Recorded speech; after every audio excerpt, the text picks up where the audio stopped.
And the broadcast is live. Hi, guys. Good morning. Good morning. Buongiorno. Buongiorno. Buongiorno to... Don't you hear this quiet atmosphere, this quiet It groove is. there? Yeah. It's pretty quiet. Like we can talk in a civil way. Well, why is that? In a civil way. Why nobody's teasing us? It seems that somebody's missing today, right? What's going on? Yeah, it's like yoga. I feel like doing meditation or yoga today. Yoga. So what happened today? Our co-founder of the Cult of Calcio, Diego, is not with us today, unfortunately. He couldn't make it.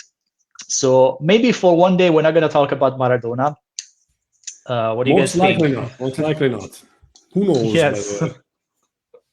Who knows? Yeah, there might be a reason. I don't know. But in general, we're going to be talking about Napoli, of course, because there's quite an interesting game tomorrow. But the Bar Sport is live once again. April 17, episode 18, as our Calcio fans can see in the breaking news banner on the bottom of the screen. We're live on Facebook. We're live on the Cult of Calcio Facebook page. We're live on our group, Italian Serie A News, which is also handled by the Cult of Calcio. So if you have something to say, if you want to insult us, if you want to criticize us, hammer us, you can do it. And from today, Paolo's going to show us the comments live. So no filter. You can write whatever you want. No filter, I don't know. But let's talk about that. So let's say any comment about my wig is accepted, of course. Exactly. And every comment you want to share with us about what you were talking about, also comments in general, we appreciate. And if it's going to be selected by our direction here, we're going to show it live. Yeah, our committee. Like there's a censorship committee, like a 1984 style. We are gonna Awesome. Good. So the lineup, it's myself, Matteo, Paolo, live from Teramo, Italy, and Carlos live from Madrid, who I suspect he's gonna be the happiest man in the world, considering how the week went for Real Madrid. Oh man, what a week! What a week! Considering even myself, I was talking against Zidane, I think in December, January. He shut the mouth of everybody again. He did it again. Imagine in 5 years, 4 times he reached the semifinals of the Champions League. 4 times. I don't know. What is this guy doing? How he does it? I was watching some French shows, international shows in the ESPN these days, and everybody was saying it's like probably the most underrated coach, because everybody was saying, no, it's the players. He was lucky. But, I mean, no team managed to win the Champions League twice in a row. To do it 3 times and now to reach the semifinals again. And before they were saying, it's because of Ronaldo. But you can see that the guy, Zidane, has so much more. So much more. He was not the favorite at all. And I still believe he's not the favorite. Like today, for example, the Spanish journalist, the Spanish newspaper, Marca, and everybody's saying the Real Madrid against the 3 superpower sheikhs and Raccoon, right? Because it's against Abramovich, Al Khalifi, and the Abu Dhabi United Group. So all the 3 richest clubs in the world, and the only one from the, let's say, old school is Real Madrid left. The rest is gone. So he managed to do it again, and I think we have to really take the hat on Zidane. He did it without any new big signing contracts, nothing. So Sure thing. Marco, Carlos, are you a bit more positive about the outcome of this season? I'm not talking about Liga in particular, but like in general for Real Madrid. Well, 2 months ago, everybody was thinking, okay, there is no chance we will win any trophy. This is gone. Impossible, because we were 10 points behind Atletico Madrid in the league. 10, now it's only 1. And in the Champions League, everything looked very, very, very bad, because the team was looking terrible. And who would have thought now that the best defense we have is Militao, Nacho, and Ramos and Varane, honestly, will struggle to go back. They're both asking the president to leave the club next season. Ramos is finishing the contract, so he's not going to renew, apparently, and he's leaving. And Varane is asking to go to Manchester United. So So even if you ask me, maybe if we reach the final of Champions League, maybe the defenders are gonna be Militao, Nacho. So he managed to give life to all these players who were not probably on the spots. So it's amazing how he managed to. He always managed to deal and take players who are not on the first page to take them back in the team. And right now looks very exciting. Still, it could be 0 titles this year because it could happen. And in Champions League, you never know. Now it's super difficult games, and still the injured players are not back yet and recovering. So I really hope they will make it on time. But I think I'm positive, very positive for the semi-final. The final, it's gonna be difficult. It's gonna be difficult. Wow. But in one game, I think the experienced side of Real Madrid will play a role against PSG or Manchester City, whoever it is. So. True. And anything can happen, right? It's a single game. So if you manage to get there, then anything is possible in a single game. Experience is going to play a really important role in Real Madrid Champions League this time. Yeah. Because there are a lot of new players and against a lot of experienced players. So experience for sure would be one of the most important parameter to put on track. Yeah. And at the end of the day, PSG and Manchester City, they have so much pressure to win the Champions League finally, right? It's like if you look at the numbers of investment, and by the way, last summer, the team who invested more money is Chelsea. So in Europe, which means the 3 teams have so much pressure to win the Champions League. At least Chelsea, at least Abramovich managed to win it once, but Man City and PSG not yet. So they really, really, really have to, you know. So let's see. It's going to be interesting. Interesting semi-finals, though. Very interesting. True. I mean, we have the Sheikhs Derby between Manchester City and Paris Saint-Germain. That's how they dubbed it. And then you got, Real Madrid and Chelsea, who, I mean, it's we to call them underdogs, but actually in this edition of the Champions League, they're probably doing more than people were expecting from them. So really interesting matchups.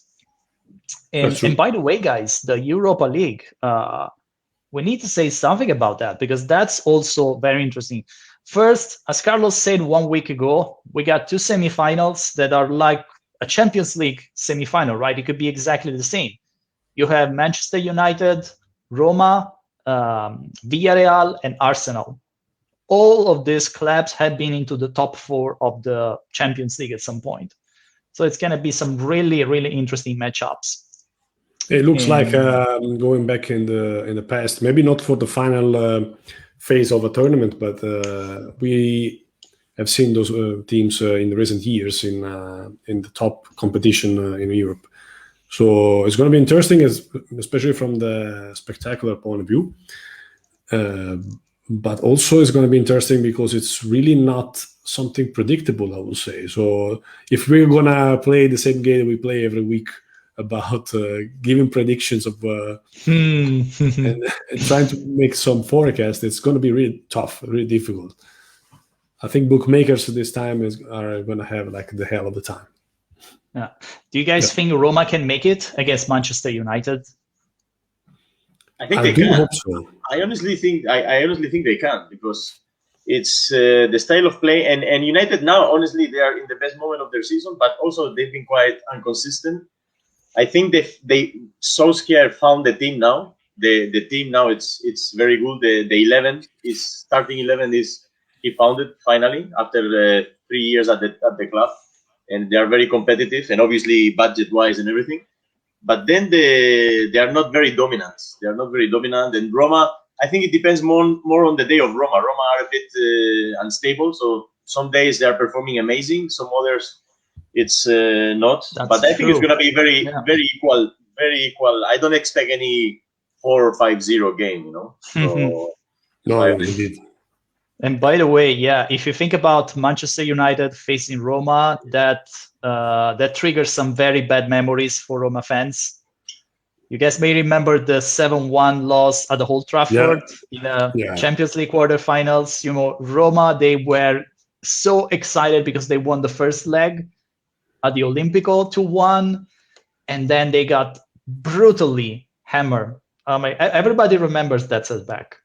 I think that everybody that loves football would has this memory, and especially Roma's fans. But I think that there is not the case for this for the next match, and these are not the same teams that we had back in time. Manchester is not that powerful as it was back in time, and I think it's going to be a bit more rough, like more balanced, much closer, and yeah, much closer indeed, and also like the teams are really physical, I would say, both of them. So there's no room like for one of the two to just surrender, wave the white flag, and say, okay, let's score how many goals you want.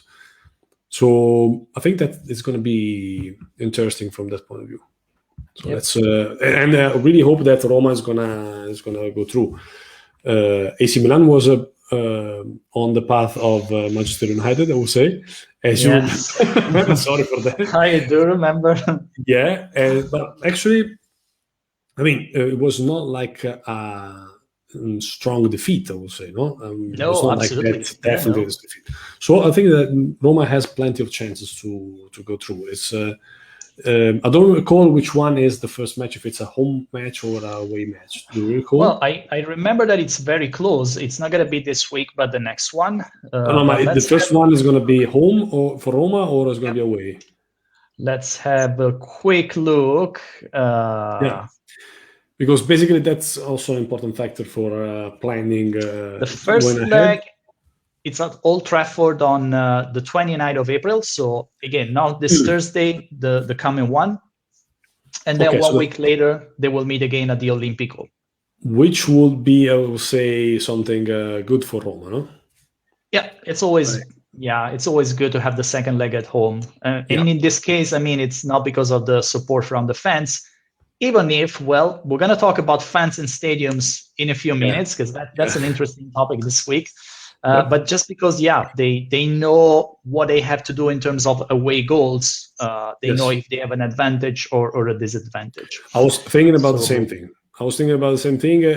It's also good for Roma to plan ahead the efforts that they need to invest for going through the Europa League and going through the Serie A. Because, of course, they want to aim to the Champions League qualification, because if one of the two things are going wrong, they want to go in the exactly. Also because Roma itself had a lot of investments as well, not at the level of Manchester City and Manchester United, but still they want to go through with a good result, and I really hope that Roma is going to make it. And think also about, this is the first season that they have the new owners, the Friedkin Group.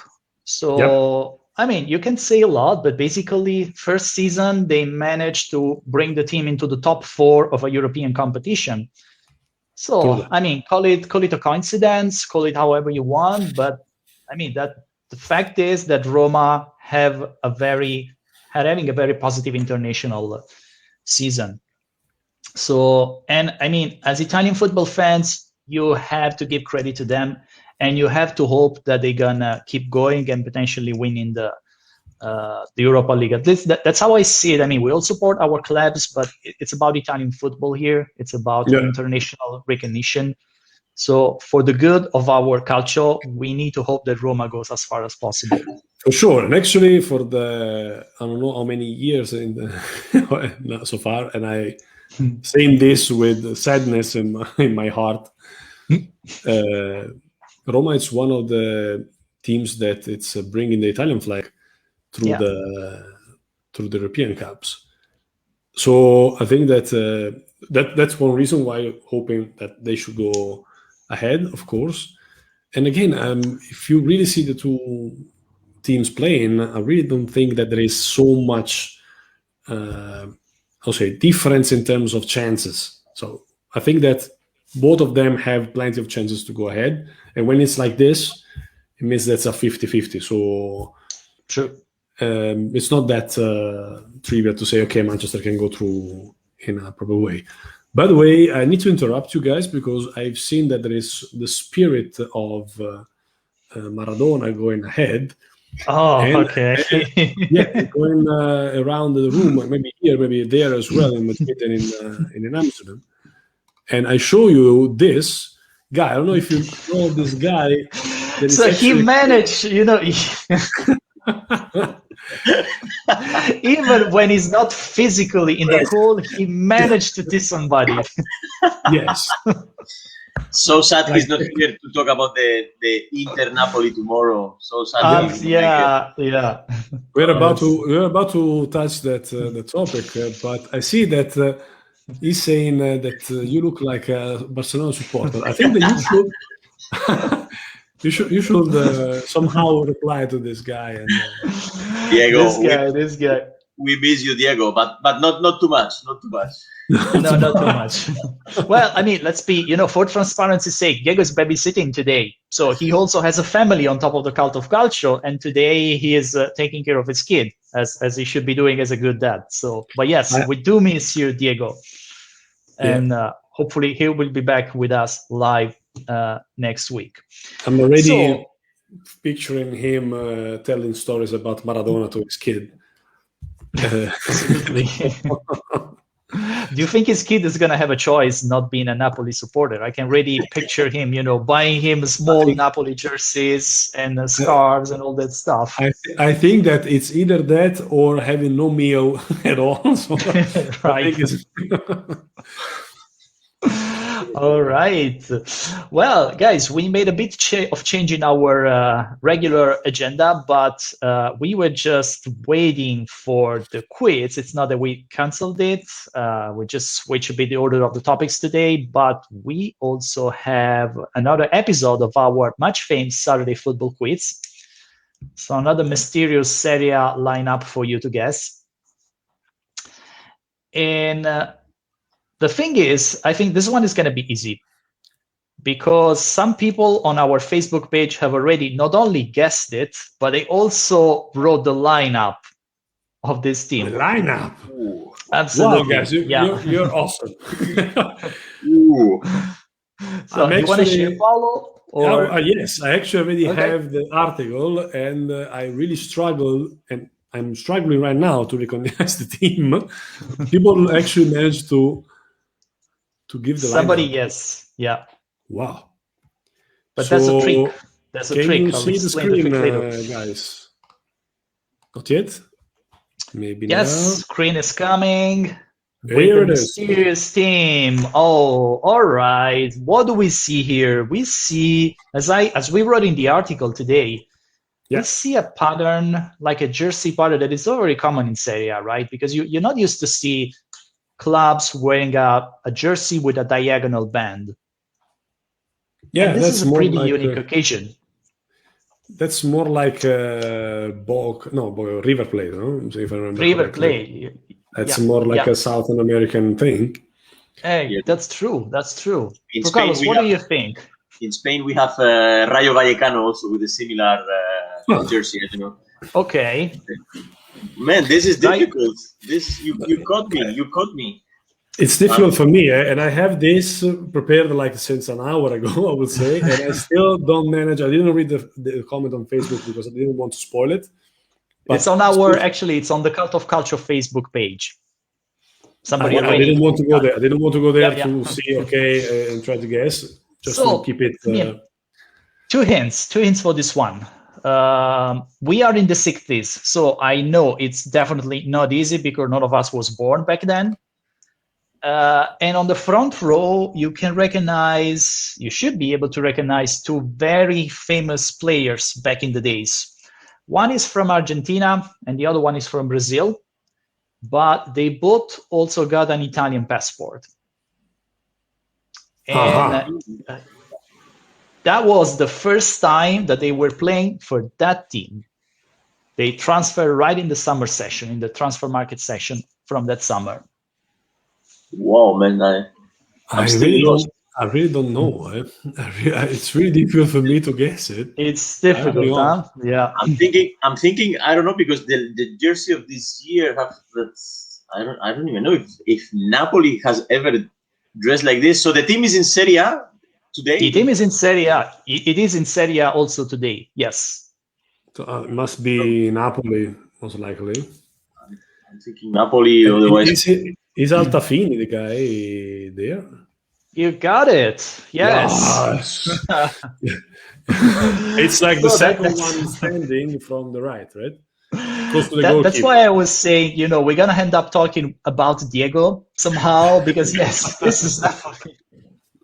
And guys, if you may remember, and maybe there's very few people that have been watching this podcast, this Bar Sport episode for a while. You might have seen Diego wearing this exact jersey because he has That's it. true. He has a replica of it. That's the only reason why I guessed it right, because of Diego's jersey. Otherwise, no idea.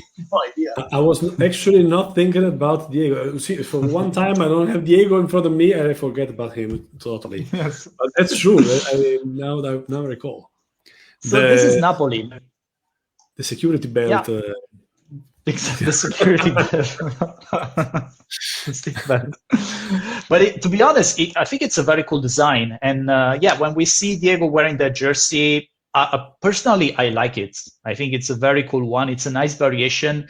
And Napoli had it only in this season, which, by the way, it's 1965, 1966. So, it was really not easy. And the two players... So difficult to find that shirt, I would say. Exactly. Yeah. Actually, it's from Spensley. Spensley is one of our partners, the Cult of Culture partners. They manufacture and sell high quality vintage replica of shirts. And you've seen Diego wearing a few of them. Yep. So that's pretty cool stuff. And so what I was saying, who's the other guy? Is Altafini the one? Sorry, is Altafini the one standing close to the goalkeeper, or is the one with the crossed arms? I should look at the original picture. I think it's the one sitting. Actually, I think to me it looks the one sitting in the middle. Yeah, it's him. Yeah. It's the one on the front row sitting in the middle, and next to him on his right, it's Omar Sivori. And Paolo, you should remember him. I was about to mention him. I recognized him, Altafini first, because Altafini is also like a TV exactly actor, I would say, no? TV commentator, populating Italian TV as a commentator as well. True. So I was more familiar with him, but actually Sivori was the next one I was trying to guess. Yeah. So Omar Sivori, Juventus legend, that he moved to Napoli for the last years of his career, and Jose Altafini moved to Napoli from AC Milan, actually. But what I wanted to show you is the comment that we have on Facebook, and I say that somebody already recognized the lineup, and you say, how is that possible? We're talking about 65, 66, and the fun thing is that he's Diego's father, so... And that's right. And I think the goalkeeper is Bandoni. He is, yes. Someone is helping me. There is a spirit of someone helping me. So the spirit of some, Grande Bandoni. Bandoni is the goalkeeper, then Stenti, Panzanato, Micelli, Sivori, Altafini, Giuliano, Pogliana. And even Diego's father, who, as you can imagine, he might be a Napoli supporter, maybe. Even himself, he couldn't remember all of them. It's a family thing. But, So thank you to Mr. Ciro for being one of the most loyal the Cult of Culture followers and the Bar Sport followers. So it was good actually that Diego was not part of today's episode, because it would have been too easy for him. Yeah. Maybe he was going to show up as with the shirt, with that very same jersey. Yes, it was like, let's try to guess. Yep. But all right, so guys, we talked about people in the stadiums, and I guess this is the news of the week, at least in Italy. There's been a lot of talk over the past few weeks about the European Championship, the upcoming European Championship. And the fact that the UEFA was pushing for having at least a quota of people in the stadiums. And actually, Italy was a bit reluctant. Italy has the Stadio Olimpico that's supposed to host the opening game of the Euro Cup and some additional games, including the quarterfinals. it's very recent news. I think it's from yesterday that at the end of the day, people will be allowed in stadiums, not only for the Euro Cup, but even earlier than that, starting from April 26th. We're going to have a maximum of 1,000 people allowed to be in the stadiums after quite a long time. That's actually a first step ahead for going back to normality, and that's what a lot of people were hoping for. Yeah. It's a first step, small one, but I think it's like you need to start with a small step like this and assess if it's safe, and if you can be safer than this, going ahead and increase the number of people that we can allow in the stadium. Actually, it would be only 1,000 in only 1,000 in Italy for the Serie A, right? Yes, and by the way, in the yellow regions. What is a yellow region? I mean, for those who don't know, I mean, in Italy at the moment we have sort of a color system. So each of the 20 region has different degrees of restrictions depending on the situation, depending on the number of people infected with the COVID, depending on how much is the pressure on the health system locally. So a region can be either yellow, orange, or red, and the darker the color, the more restrictions. Yes. So yellow regions will have a maximum of 1,000 people allowed in each in the stadiums, but that's not the case for the orange and the red. Yeah, only in yellow ones. Correct. Yeah. And Lazio, the region of Roma, apparently he's yellow at the moment, or no, maybe he's no, it's actually still orange. It's still orange. Until the 26th of April, everyone are either orange or red. But then from the 26th, we are going to get back some yellow regions. And I think that Lazio is among the candidate ones to go that. So basically, both AC Roman, AS Roman, and Lazio supporters can hope to go back to the stadium. Exactly. To the Olimpico. Yeah. You have a specific date for that in Italy, or 26th of April. Okay. 26th. Wow, that's very early, because here it's not going to happen. And well, I think the state of alarm in Spain finishes the 9th of May, and they're not going to extend it. Nevertheless, for the Euro Cup, because it goes by cities this year, and in Spain, in Italy is Olímpico of Rome, but in Spain was Bilbao. And I think the regional government refused to let people for the Euro Cup in Bilbao. So now they are trying to... Wow. Yeah, they're trying to swap the Bilbao stadium to be Sevilla, but it's not clear yet. It's not clear. So it might happen that in some countries you will see fans for the Euro Cup, in some others you will not see any. So it's going to be difficult to... And remember, guys, that in December, January, in some state, we have some leagues with football fans, like in Germany, in the Premier League, and then they have to shut it down again. So now I wouldn't bet my money yet on anything, because the situation can change so much in 2 weeks. And everything, of course, depends on the vaccination process, right? I think if the vaccination process goes fast, but of course, in the UK now it's very fast. They have almost 50% of the population with immunity. So that's why I was thinking maybe that the Euro Cup will take the whole tournament in the end, last minute decision to be the UK, but I don't know. What do you guys think? Yeah, I heard about that hypothesis for quite some time. And of this, personally, I think it would have been a good decision. To me, it doesn't make much sense, to keep the competition scattered around all these locations where actually you cannot get the best of it, which is people being in the stadiums, at least not in full numbers, and also people not being able to travel between one place to another. So I don't know. Personally, I would have opted for a different solution and perhaps postpone this itinerant Euro Cup to the next edition, maybe. I actually agree with you. I agree with you, and I will say that this is on top of this. We have different regulations, among these countries. So those countries have different attendance regulation. Like, for example, in Italy, it would be 25%, but in other countries might be more than that. And I really don't see the sense of this, honestly. But I would say it's actually good for people to go back to the stadium and going back to some kind of normality. Of course, this needs to be done with a sense of being careful, no? Sense of not going too far in this kind of decisions. But I will hope that nothing bad is going to happen, and that this will be like the first step, as we were saying before. This will be the first step to go back to normality, also at the stadium level. We have actually a comment about this stadium stuff. I don't know if I have to agree or not, but let's see. Let's show it. Simone is writing that basically.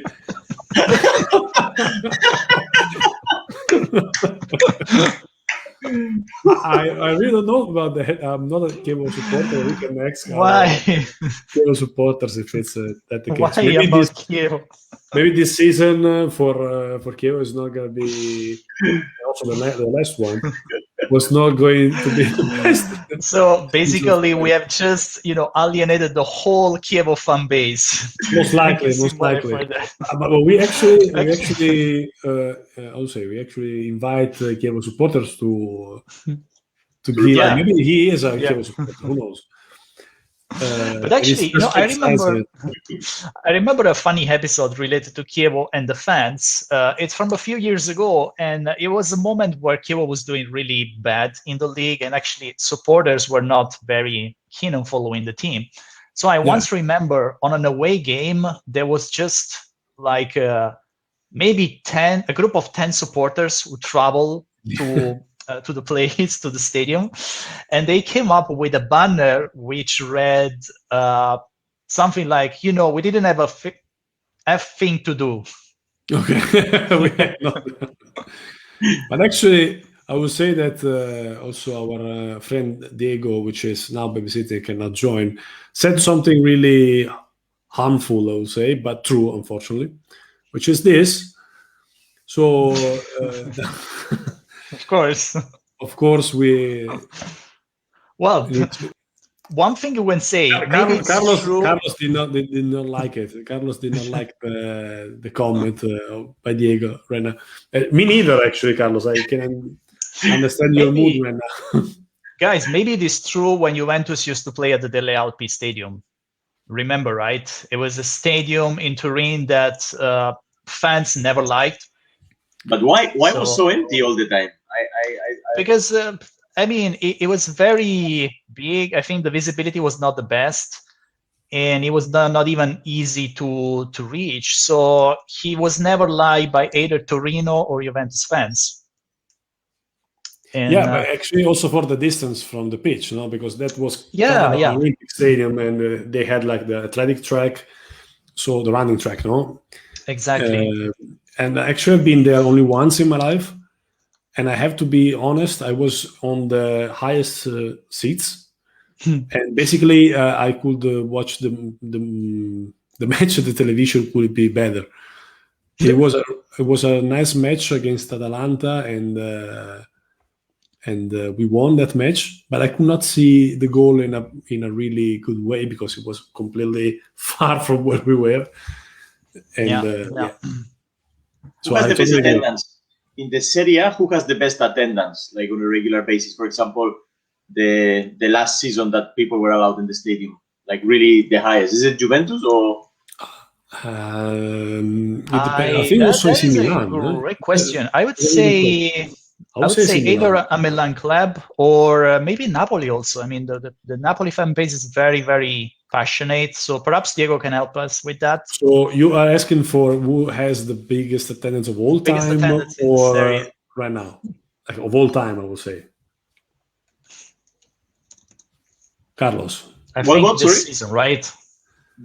I was talking the last, but because from what I see in the TV, and that's why I was shocked when they built the new Juventus stadium. They built it a bit small, let's say, right, comparing to all the the big club. So I thought at the beginning it was the reason that because Dele Alpi was never full and to try to make it more, let's say, cozy and full. But then in the last, like, let's say 6-7 years ago when I was watching Serie A, I have the feeling that many of the stadiums were quite empty. But now I think after that it was a bit of a bounce back, and suddenly I started to see stadiums a bit more full, Yeah. more even the Olimpico in Rome, in Napoli, etc., etc. But I don't know if maybe the numbers are saying I'm wrong.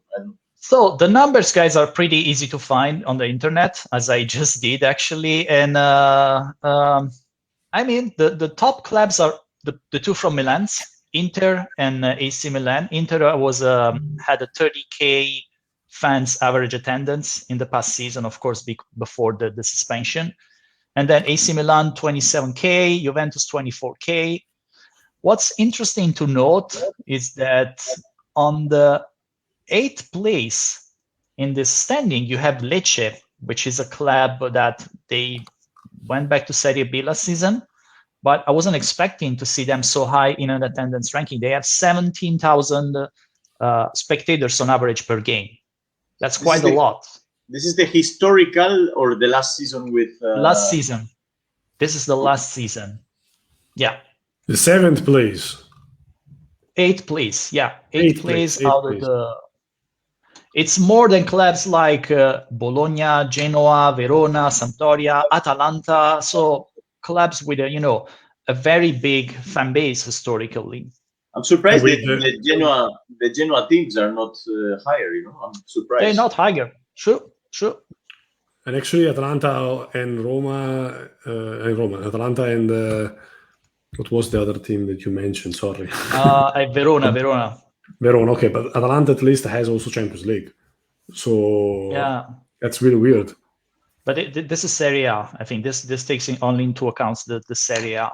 Yeah. But yeah, interesting data. Very interesting data, I would say. It's also shocking to see Torino being basically 5th to last with only 14,000 spectators. And Torino is also a very, passionate and deep-rooted fan base. So interesting numbers. Yep, totally. We'll see if anything's going to change once fans will be finally allowed to go back to the stadiums in numbers, in big numbers. But yeah, that was the talk of the week in Italy. A pretty important change, I would say, or at least the beginning of a change. Yes. And let's hope that is going to improve with time, because it means that we are getting out of this really tedious period of time. Absolutely. So, well, now as we head into the football weekend, which starts today with 2 games at 3 p.m., we have Sampdoria Verona and Crotone Udinese. Yep. But I want to call out you guys' attention on do or die battle tonight at the Sardinia Arena between Cagliari and Parma. Wow. Guys, who lose this one is really, really in a bad situation. Yep. Yeah, it's going to be tough for both of them. And Cagliari, of course, has the privilege of playing home. But as you said before, this today does not mean anything anymore. So it's just a matter of concentration and figuring out that this is the match for both of them. To be honest, even by winning this game, the numbers are still they're both a bit far behind. So even by winning the game, they will still get it tough situation. Parma, of course, if they lose tonight, they are in Serie B, I think 100%. If they lose tonight, yeah. If Parma lose, they will be at least 7 points from Torino. But imagine if Torino win, and Torino, they play tomorrow at home against Roma. So, of course, not an easy one. But yeah, should Parma lose to Cagliari tonight, the situation will be very, very complicated for a glorious club that, we would love to see. Let's say that Cagliari, if he wins today, has some more chances to go with another great fight against Torino and Benevento. Even if Benevento is way ahead, but we have plenty of matches in the calendar. I would say that this is more the chance for Cagliari to get back on the battle for avoiding the relegation than it is for Parma, because Parma, it's somehow, say, for what we've seen the last matches, it's really on a, say, downtrend. And I'm really sorry to say that, but Cagliari lately showed that they can fight a bit more than the other teams. Yeah. So I'm seeing Cagliari going back on track, at least trying to get close to Torino rather than Parma. Absolutely. That's going to be the highlight of today. But then tomorrow, so question for the audience, can Napoli keep the title race alive? No. By upsetting Inter? No, as straight as that. I think, because for Inter, even a draw would be nice.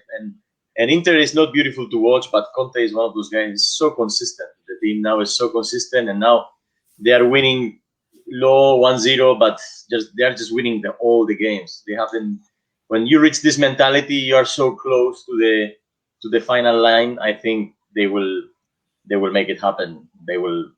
I think Inter will win tomorrow. Honestly, I think. And I don't want to say easier even than expected, because Diego is not here to reply. But but I think Inter will make it. Yeah, I think in how many weeks can Inter be champion already? In 2 weeks they can be mathematically champions, right? Or well, let's see. It depends also on tomorrow's results, because if Inter wins and neither Milan or Juventus win, then they would go at least 13 points clear, and 13 points with 7 games left. 7 games, yep. I think it's going to take at least 2 or 3 more weeks. So it's not that it's like to come tomorrow or in 1 or 2 weeks. It's still going to take some time. But of course, we all know the chances are minimal. But hey, imagine if Napoli tomorrow's managed to make an upset, which, by the way, they need to fight nail and tooth, because Napoli still has a hard time. They are fully in the battle for the Champions League spots. They're 2 points behind Atalanta. And let's also not forget that Juventus and Atalanta play against each other tomorrow. So if, for example, they would draw... Right? And no, they play at Torino. Oh my God, I forgot. No, you're right. They play in Bergamo. Oh, in Bergamo. Yeah. They play in Bergamo. So it's a very important crossroad tomorrow. Maybe, yes, not necessarily for the Scudetto, but mostly for the Champions League spots. So we could know more about who are going to be the Fantastic Four after tomorrow's battles. Yeah. I think that Napoli is the only one that actually can somehow reopen the battle for the Scudetto. Even if, guys, this is like daydreaming, for sure. But yeah, it's something that can at least give the illusion of getting the battle until the last days. And I'm here to confirm my point of view that Inter is gonna get it. And I'm afraid that Diego are not going to like what I'm about to say, but tomorrow Inter is going to win. He's been silent, Diego, for quite some time. So probably he commented. I saw that he commented. He said that they will win. I will show you the comment in a second. He was maybe replying to some. Simone, tell us something also. Simone had something as well, which is even more funny. It was about the Chievo supporter again, and it was this. So say hi to Marco, Matteo, and Francesco about this. But yeah, going back to Napoli, I think that I'm really hoping that they're going to win tomorrow, but I don't see this happen. I don't see this happen. I don't see it happening either. Yeah, but tomorrow, very two interesting futures: Inter, Napoli, and Atalanta, Juventus. By the way, very interesting, because I remember the notes that Paolo took about the top 4. So tomorrow is important. It's an important day. Yeah, totally. Yeah. So let's see who is gonna prevail at the end of the year. Oh yes, I'm checking for the match program. Yeah, today we also got some quite interesting battles. Sassuolo Fiorentina at 6 p.m.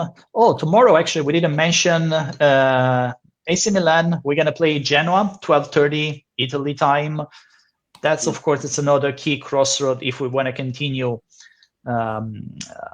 having these hopes of making it to the Champions League.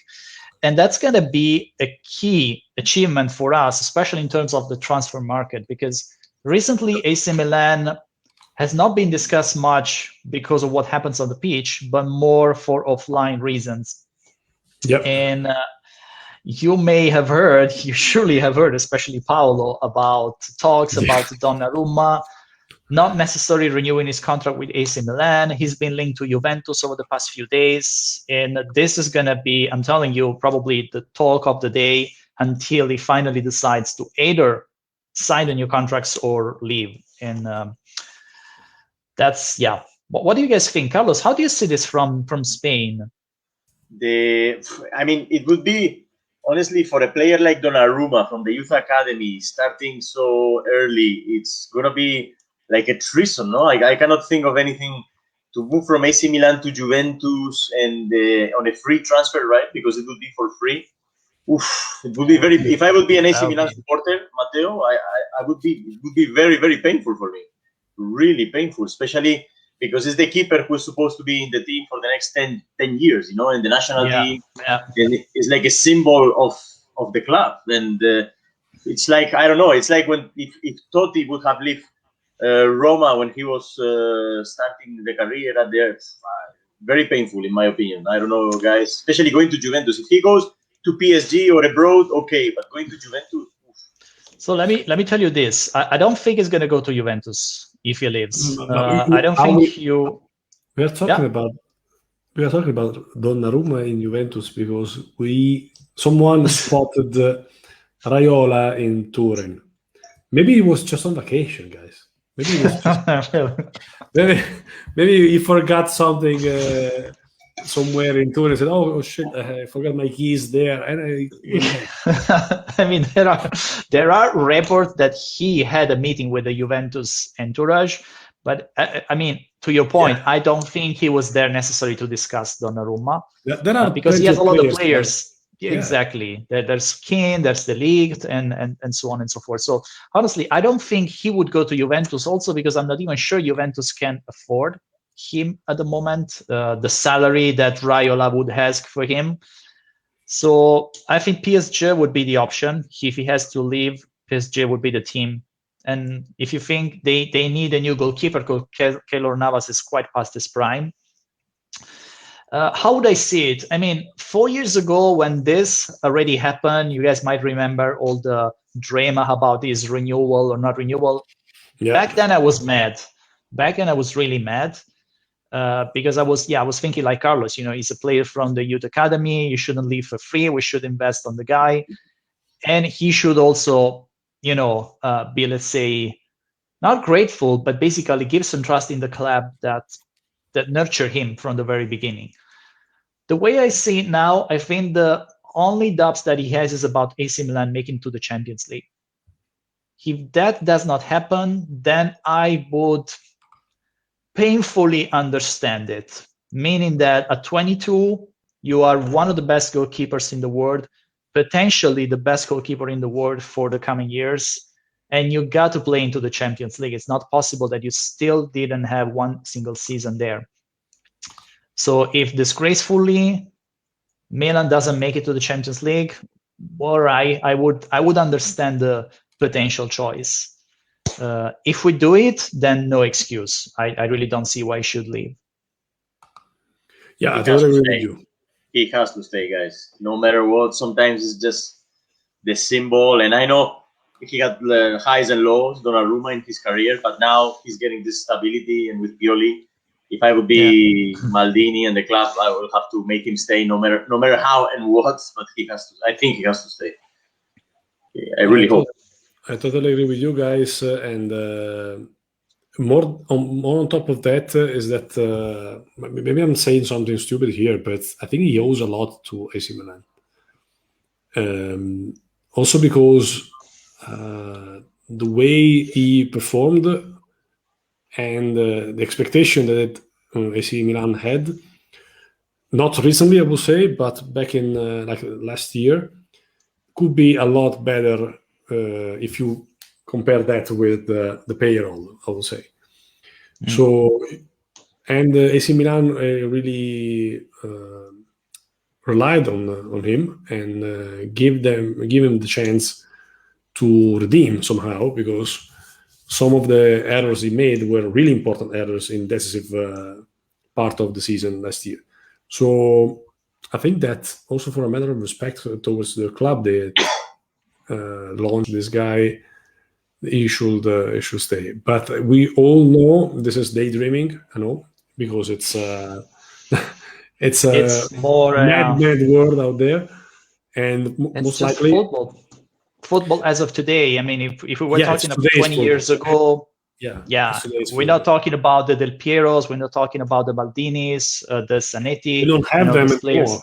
We don't have them anymore. I mean, let's be frank. So again, how do I see it? Do I want him to stay? Of course, I do want him to stay, not at all costs. And again, if you start, continuing to have aspirations of getting a higher salary or things like that, then at some point I would say, hey, if it's gonna be like the last times that when he was on the renewal spot, yeah, I think okay, guys.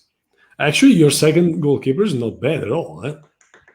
But it's you cannot count on him as a okay. Yeah, but I really actually liked. I saw him playing twice. It's not he that did bad. good. Whenever he was called, he did good. So he's experienced. He's a very good backup goalkeeper. But of course, as AC Milan, you need to count on. You need to think of the future, right? Getting a goalkeeper who's young enough to ensure you at least 6, 7, potentially even more years of stability. And I heard we were following Lille's goalkeeper, Mike Magnan from France. We also played against him in the Europa League, and he was quite a good one. Honestly, I don't think he is like a top class one, or at least he has not showed that yet. But that could open questions, right? If really Donnarumma leaves, then we have a big problem to solve, because a top class goalkeeper can really make a difference. It's not that difficult to solve, because there are a lot of people, a lot of goalkeeper not on the market most likely, but that could be a really nice plan B, let's say. And I'll say going with the flow, as you said before, for investing for the future. If they're gonna sell Donnarumma, they're gonna have a lot of money in the pocket, I would say, in the wallet. And I think that they can afford really good young goalkeepers. And I will say that one of the nice options that they will have would be Meret from Napoli. That's an interesting one. That's an interesting one. Yeah. If I was on Maldini's place, I will go for Meret, because he's a really talented goalkeeper, and I think he's not going to serve like being a replacement goalkeeper in Napoli. And I would really like to see him in a real big team and on Napoli, because because it's not a big team, right? I'm really teasing some comment from Diego, so I'm really looking forward for that. No, you're right. It's a very good point. And Alex Meret, he cannot afford another season as a backup, because he's also very young. And really good, guys. He's really good. And good goalkeeper. So cool. I think this is gonna be talk. What do you want? Look at here, Diego. Well, ask Gattuso, and perhaps Diego will reply that Gattuso is no longer going to be the Napoli coach. But I want to leave him. If he doesn't play, I want to leave him, of course, because I like him. I think he's a good goalkeeper, and he needs to get more playing time. But if your coach doesn't see you as a starter at such a young age, then you need to find some better place for you. Totally agree with you. And actually, he deserves to be the starting goalkeeper even in a big team. even in a big Sure. team. I would say is really perfect for a big team. Yep. Well, guys, I think this is going to be talk of the coming weeks because expect new developments, expect more fake news or rumors or potentially true news. As we approach the end of the season, transfer market rumors will emerge, will surface, and we'll have plenty of time to comment in our Bar Sport. Sure. For today, I think we are up with our time and we're ready to deep dive into the football weekend. So yeah, thanks Paolo for reminding all our fans to follow us on Facebook, on Twitter. We also have a very cool Instagram page and a LinkedIn page, by the way. And I hear a voice in the back of my voice. I think it's Diego trying to get. It's Diego trying to hack. Get back. To hack our Bar Sport. But hey guys, thanks again for everybody for being with us today, and have a great weekend. We'll see each other in 1 week. Thank you guys. Bye. Ciao, ciao. Hola, ciao. Ciao.